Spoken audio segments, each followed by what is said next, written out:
So someone might say that your maximal approach is kind of question begging because you're taking as a premise that the gospels are veridical. So how would you respond to this objection that it's sort of question begging to assume that the gospels are reliable?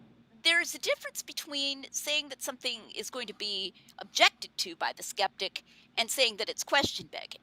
I mean, anybody who's ever done a debate with the skeptics, even using the minimal facts version, knows that they're going to object to the inference, right? Or they wouldn't be skeptics, right? So that doesn't make something question begging. But you'll notice that as I laid it out, um, the idea that this is what the witnesses claimed doesn't build in the idea that the Gospels are true. It's saying that this is what they claimed.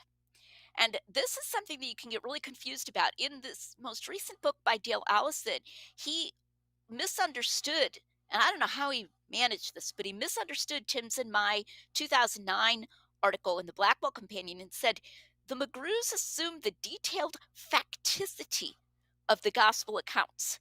And facticity sounds like, like our premise is the gospel resurrection accounts are true. Well, obviously, to say that the resurrection accounts are true is building in the idea that Jesus rose from the dead. That would be question begging. But saying the gospel resurrection accounts record what the people in a position to know claimed, while it is not widely granted by scholars, that the fact that something isn't widely granted isn't the same thing as question begging. And we're prepared to argue even for that proposition that this is what they claimed. We're prepared to argue for the reliability of the Gospels, and we can even fit that in from about minute 17 on in my Areopagus presentation. I gave a sort of a sampler, what we might call an evidence sampler, for why we should take it that the gospel authors did not embellish, that they weren't that kind of authors, that they aren't that kind of document. So, assuming in the shorter version that they contain what the witnesses claimed is not the same thing as assuming that the resurrection took place. So that's why it's not question begging. And then also being prepared to defend that that's what the witnesses claim. I've heard people, oh, Right. it's crazy. They'll make an analogy between what I'm doing and presuppositionalism. I was shocked the first time I heard this. I'm like, wait, what?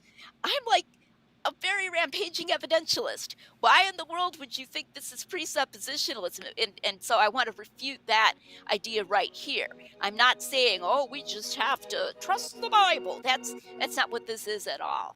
Hello, Cameron here. Thanks for watching this little clip. If you want more, there's actually a whole interview this clip came from.